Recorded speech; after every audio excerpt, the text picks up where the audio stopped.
बागेश्वर धाम के पीठाधीश्वर पंडित धीरेन्द्र कृष्ण शास्त्री दिल्ली में कथा तो करेंगे, लेकिन इसके साथ ही ग्रेटर नोएडा में भी उनके कथा का कार्यक्रम है और इसको लेकर बड़े स्तर पर तैयारियां की जा रही हैं। 10 से लेकर 16 जुलाई तक धीरेन्द्र कृष्ण शास्त्री रहने वाले हैं ग्रेटर नोएडा में। और जिस जगह पर मैं मौजूद हूँ, दरअसल ग्रेटर नोएडा का जैतपुर ये गांव लगता है मेट्रो स्टेशन के पास में, और बड़े स्तर पर तैयारियां की जा रही हैं। दावा ये किया जा रहा है कि अभी तक का सबसे भव्य, सबसे दिव्य दरबार ग्रेटर नोएडा के इस कार्यक्रम में वो लगाएंगे। 12 तारीख को दिव्य दरबार लगेगा और जो बड़े स्तर की तैयारियां हैं वो समझिए। दरअसल मौसम जो है, मौसम तो बदल रहा है और इसके साथ ही बारिश से बचने के लिए भी जो विशेष तैयारियां हैं, और इसीलिए पंडाल 3 तरह के पंडाल बनाए गए हैं। आप जो इधर की तरफ देख रहे हैं, आप देखेंगे यहाँ पर ये जो आपको जो तंबू नजर आ रहे हैं, दरअसल यहाँ पर आने वाले श्रद्धालुओं के लिए व्यवस्था की जा रही है। और बताया ये जा रहा है कि रोजाना लगभग 1 लाख श्रद्धालुओं के बैठने की तो व्यवस्था है, लेकिन आयोजककर्ता ये दावा कर रहे हैं कि 20 लाख से ज्यादा, 20 से 25 लाख से ज्यादा श्रद्धालु इस कथा वाचने के कार्यक्रम में कथा सुनने के लिए आ सकते हैं। यहाँ पर फूड स्टॉल्स बनाए जा रहे हैं, अलग अलग जो तंबू है जो आप देख रहे हैं, दरअसल यहाँ पर उनके रहने की व्यवस्था आने वाले श्रद्धालुओं के लिए की गई है। और इसके अलावा ये भी स्पष्ट किया जा चुका है कि ट्रैफिक व्यवस्था भी पूरी तरह से दुरुस्त रहेगी। सुरक्षा को अगर ध्यान में रखा जाए तो सुरक्षा के भी लिहाज से यहाँ पर तमाम चाक चौबंद जो कदम है वो भी उठाए जा रहे हैं। श्रद्धालुओं के पहुंचने की बड़ी संख्या में व्यवस्था की बात कही जा रही है। 2000 सीसीटीवी से निगरानी करने की बात है। आप ये बात समझिए, 6.5 लाख से ज्यादा, 6.5 लाख स्क्वायर फीट का ये पूरा एरिया है, प्रांगण, जहां पर आप देखेंगे कि कथा सुनने के लिए लोग पहुंचेंगे। और रोजाना सुबह शाम यहाँ पर लगातार मजदूर लगे हुए हैं इस पूरे दरबार को भव्य दिव्य बनाने के लिए। अब से कुछ देर के बाद की तस्वीर मुझे लगता है लगभग स्पष्ट हो जाएगी। 9 तारीख को यहाँ पर कलश यात्रा का आयोजन किया गया है। 2000 से ज्यादा सीसीटीवी कैमरे के जरिए निगरानी की बात कही गई है। 1000 से ज्यादा वॉलंटियर्स लगातार निरंतर यहाँ पर रहने वाले हैं। मजदूर जो लगातार यहाँ पे काम कर रहे हैं, आप देखिए ये जो पूरा शेड है, बताया जा रहा है कि बारिश को ध्यान में रखते हुए, मौसम को ध्यान में रखते हुए तैयार किया जा रहा है। जर्मन शीट्स इन्हें कहा जाता है, जो कि बारिश से बचाव का कार्य करेंगे। मैं आगे की तरफ जाऊंगी। इसके पहले हमने देखा था जब टाइम्स ऑफ नवभारत ने आपको बिहार में लगे दरबार की भी तस्वीर दिखाई थी, और हमने वहां ये भी पाया था कि किस तरह से वहां पे सारी व्यवस्थाएं चरमरा गई क्योंकि अप्रत्याशित भीड़ नजर आई। उसको ध्यान में रखते हुए भी बड़ी तैयारियां जो हैं वो जरूर यहाँ पर अभी से की जा रही हैं। जो आयोजक है वो ये स्पष्ट कर चुके हैं कि यहाँ पर लोगों के बैठने के लिए अलग अलग व्यवस्था है। आगे की तरफ आप देखेंगे तो वो मुख्य पंडाल यही है। मुख्य पंडाल में आगे की तरफ वहाँ उधर की तरफ पंडित धीरेन्द्र कृष्ण शास्त्री यहाँ पर श्रीमद् भागवत कथा का वाचन करेंगे। और इसके अलावा अलग अलग जो 2 पंडाल है वहाँ पर श्रद्धालुओं के बैठने की भी व्यवस्था की गई है। और आइए जरा अब ये भी जान लेते हैं कि आखिर व्यवस्था है किस तरह से। जो कथा संचालन कमेटी है उनके सदस्य हैं सचिन भारद्वाज जी मेरे साथ में। सचिन जी, किस तरह की तैयारियां हैं, कितने श्रद्धालुओं के पहुँचने की संभावना है? लगभग 25 से 30 लाख के आसपास की यहाँ श्रद्धालुओं के पहुँचने की संभावना है। और जो तैयारियां हैं वो बिल्कुल अंतिम चरण में है। पंडाल हमारा बिल्कुल तैयारियां हो चुकी हैं। यहाँ बैठने की व्यवस्था भी है, लोगों के ठहरने की व्यवस्था भी बहुत उचित, उसमें हम यहीं पर ही लोग ठहर सकेंगे। हाँ, यहाँ से 25 से 30 हज़ार लोग यहाँ पे हमने रात को उनकी ठहरने की व्यवस्था की है। पीछे हमने वॉशरूम बना रहे हैं हम, और उसके जस्ट पीछे उनके खाने पीने की भंडारे की सुविधा है, जो 24 घंटे भंडारा यहाँ चलेगा। 24 घंटे चलेगा। आपने 20 से 25 लाख श्रद्धालुओं के पहुंचने की संभावना जताई। इधर की तरफ आ जाते हैं, अंधेरा है। लेकिन सचिन जी, हमने देखा था बिहार में जब आयोजन हुआ था तो ऐसा लग रहा था सारी व्यवस्थाएं पीछे रह गई। भीड़ इतनी ज्यादा बेकाबू हो जाती है, उनमें पंडित धीरेन्द्र कृष्ण शास्त्री को सुनने के लिए, उनके नाम को लेकर इतने उत्साहित हो जाते हैं। भीड़ को कैसे संभालेंगे, क्या व्यवस्था है उसकी? हमने बिहार के कार्यक्रम को देखते हुए हमने बहुत ज़्यादा एक्स्ट्रा तैयारी की है, जिसमें हमने अपने जो वॉलंटियर की जो संख्या है वो हमने 1000 के आसपास की है। और हमने अपने यहाँ गौतम बुद्ध नगर पुलिस प्रशासन से हमने 5000 एक्स्ट्रा पुलिस जवान की हमने उनसे यहाँ मांग की है कि वो लोग, अगर यहाँ भीड़ बहुत ज़्यादा आती है, कंट्रोल से बाहर आती है, कि वो जवान उनको समझा बुझा के, जिसमें हमारे वॉलंटियर भी उनको सहयोग करेंगे। तो हमने बहुत ज़्यादा उचित सुविधा इसलिए की है कि भाई आसपास देखना, आप जितना टेंट लगवाए उसके इतना ही टेंट पीछे बिल्कुल खाली पड़ा हुआ है। अगर भीड़ बहुत ज़्यादा आएगी तो वो लोग आराम से बाहर खड़े होकर भी कथा सुन सकते हैं। यानी कि ये जो हम तंबू दिख रहे हैं ये आने वाले श्रद्धालुओं के रहने की व्यवस्था है। हाँ, इसमें कुछ जो टेंट है वो हम प्रशासन को अलॉट करेंगे, जैसे यहाँ वो अपना कंट्रोल रूम बनाएंगे, सीसीटीवी कंट्रोल रूम रहेगा, पुलिस पॉकेट बॉक्स रहेगा, और भी यहाँ जो कमेटी हैं उनके फैमिली के मेंबर आएंगे, वो लोग यहाँ रहेंगे।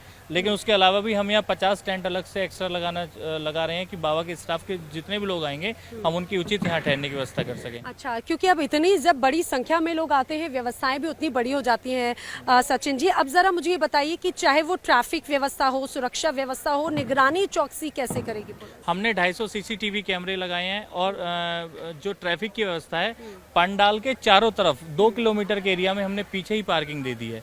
यानी कि पंडाल के 2 किलोमीटर तक जो भी भक्त अपनी पर्सनल व्हीकल से आएगा वो पीछे पार्क करके 2 किलोमीटर पैदल चल के आएगा, तब वो पंडाल में आएगा। बाकी उसके अलावा जितने भी वीआईपी हैं जिनकी गाड़ी पे पास रहेगा वही पंडाल तक आ पाएंगे, जो पंडाल के आसपास की पार्किंग है, और जो बाबा हैं धीरेन्द्र शास्त्री जी उनके स्टाफ की जितनी गाड़ियां हैं वही पंडाल तक आ पाएंगे। अच्छा, और सबको इंतजार होता है दिव्य दरबार का। दिव्य दरबार किस तारीख को लगने वाला है? 12 तारीख को दिव्य दरबार लगेगा मैम। 12 तारीख को लगेगा, यानी कि जिस दिन दिव्य दरबार लगता है हम देखते हैं कि लोग ये कहा जाए और भी ज्यादा संख्या में लोग पहुंचते हैं। तो दिव्य दरबार को लेकर क्या तैयारियां हैं? क्या उस दिन कुछ विशेष होगा? विशेष तैयारियां नहीं है, लेकिन दिव्य दरबार में ये अनुमान हमने लगाया कि और दिन से ज्यादा लोगों की संख्या आएगी। उसी को देखते हुए पुलिस प्रशासन से ये मांग की है कि 12 तारीख को यहाँ विशेष रूप से ध्यान दिया जाए।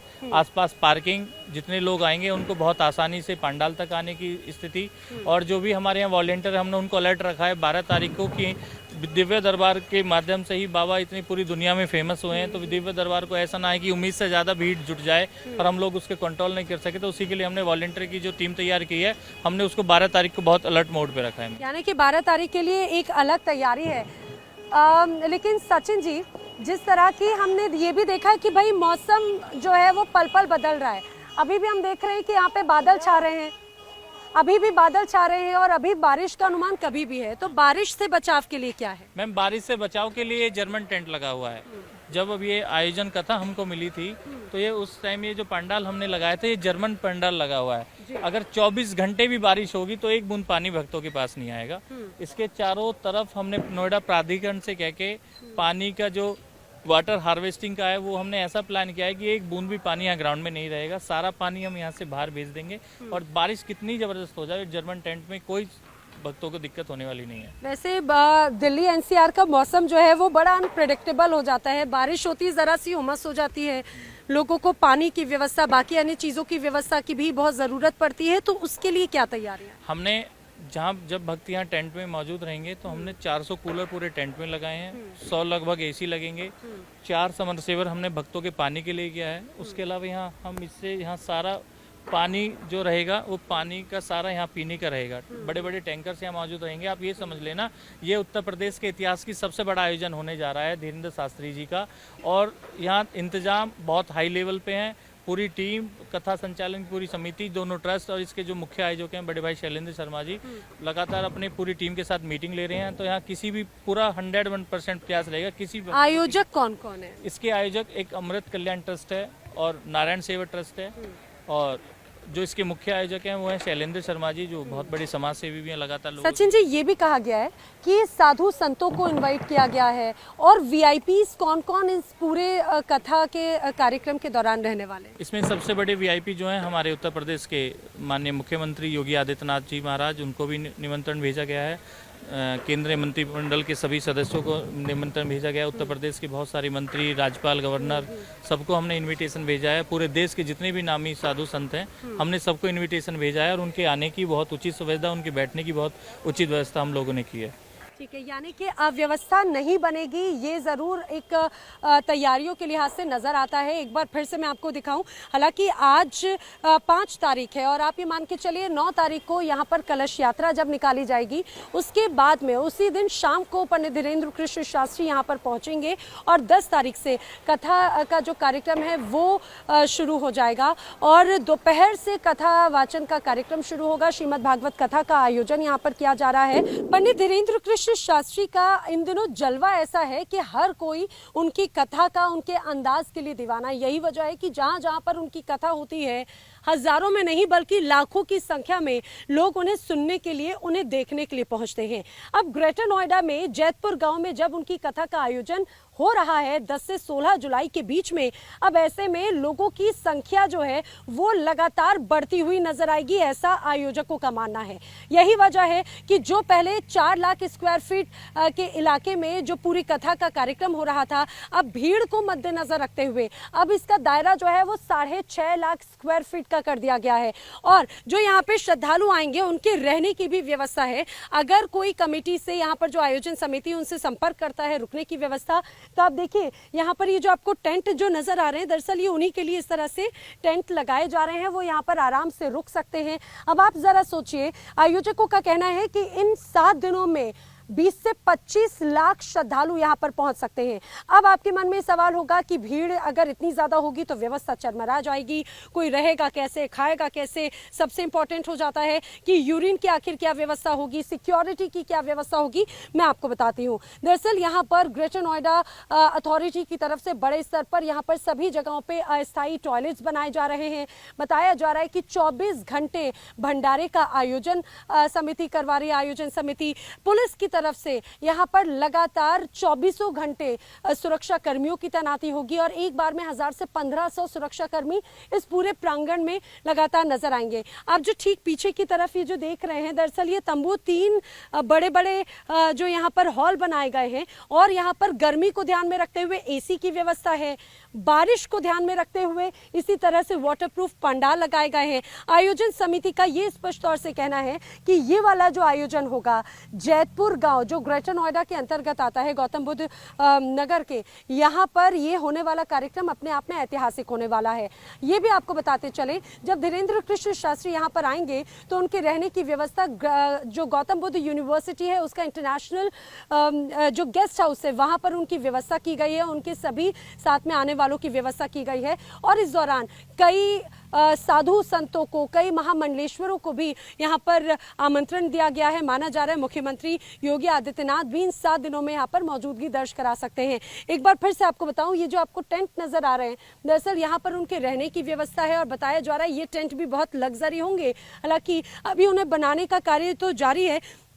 मेरे विजय, मैं सुजीत जी को बोलूंगी कि सुजीत जी जरा इधर की तरफ आइए। आप ये बात मान के चलिए कि ये लगभग इतना बड़ा जो टेंट है उसकी व्यवस्था भी की जा रही है। हालांकि अभी इसको बनाने में थोड़ा सा वक्त लगेगा, ये तैयारियां अंतिम पड़ाव पर हैं।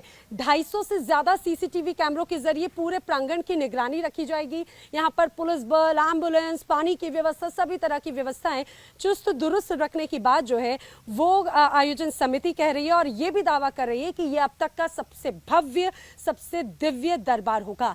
वीडियो जर्नलिस्ट सुजीत के साथ नैना यादव, टाइम्स नव भारत, ग्रेटर नोएडा, जैतपुर गांव।